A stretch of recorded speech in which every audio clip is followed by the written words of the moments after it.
Some can amaze with their inventions, others with their unusual talents, but what does it mean and what does it feel like to have a rare gift? Well, let's ask Shakuntala Devi, also known as the human calculator, and able to make complex calculations in your head within seconds. Yeah. Delighted to have you on the programme today. Thanks ever so much I'm so happy to be on your program. Coming in to see us. Well, very happy indeed. The production team, their brains have been whirring here, trying to come up with some very complicated questions for you. Yes, yes. Let's just fire off before we ask you about what you're doing in Moscow with a question. We want to put you on the spot first of all. And we know that you're very good at finding the cube root of numbers. So the question I've been asked to ask you here is, what is the cube root, please, of 618 million? Well, could you just write it down? Oh, right. I need to see it. The answer's on there as well. That's no good. Right, here we go. Yeah. Stay with us.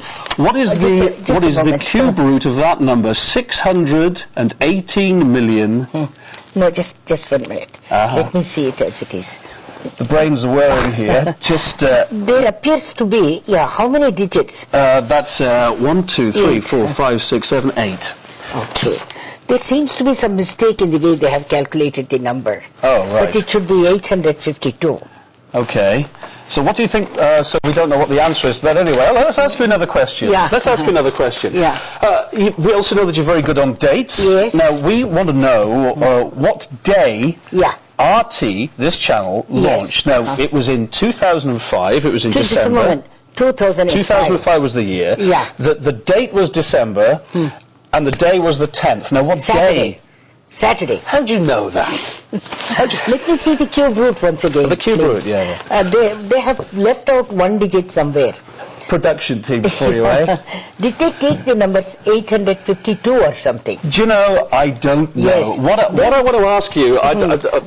you see, this is 852, but 1 digit is missing. No. That's okay. That's okay. It's their fault, not yours. I want to ask you why you're actually in Moscow, and I want to ask you how you're known the world over for being able to crunch these numbers so quickly, so powerfully. You must have such a brain. Hey, does it give you a headache? No, and when did you first know you had this talent? I was only 3 years old.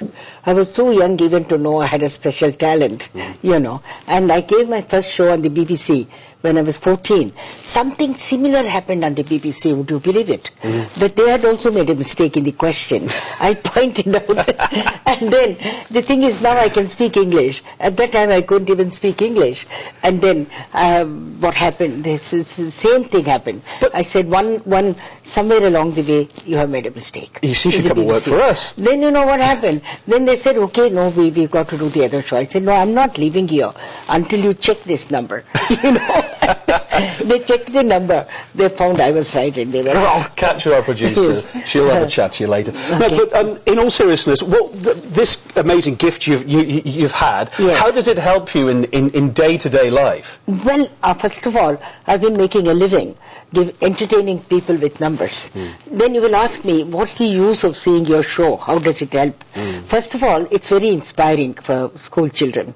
I conduct workshops also, whereby I inspire the children to take an interest in mathematics. I show them how beautiful numbers are, how wonderful numbers are. What's the date of your birth, Kevin? The day or the date? Date of your birth. The date, December.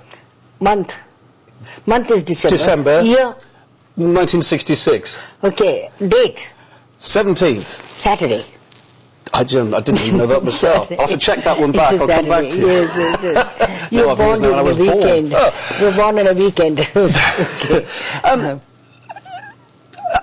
Do you find having this talent that you've got, when so many other people find it very difficult to work out any numbers at all, do you find it a little bit isolating? No, because I mingle with the mainstream of humanity without any hesitation. I'm not standoffish or anything like that. Though people have called me, you know, Atlanta Journal, I gave a show there, and they called me superstar of mathematics. But I don't feel like a superstar. I feel I'm just a very normal human being. Well, our numbers are crunching for us, and we've only got a few seconds left. Can I just ask you why you're in Moscow, and what are your impressions of it? Well, I love Moscow because I have been always an admirer of the literature. I'm also an author. I've written a number of books. And I've derived a lot of inspiration from Maxim Gorky, Anton Chekhov, Leo Tolstoy, and all these people. And this is the country of all these authors. And I've been very keen to come to this country. And you might again ask me, this is a common question. So far, wherever I've been going, I used to tell them I've covered the entire world, each and every country in the world, excepting China and Russia. So I went to China now, so that's okay now. Then I had to say in Australia, when I gave a press conference, the only country I haven't been was Russia. Now I've covered Russia. So it's been a pleasure to have you on the program, Shakuntala Devi. Thank you, Kevin. It's been a pleasure. Thanks ever so much. Being on Good the show. to see you. Thank you and we'll very check much. those numbers later. Sure. Yes, we take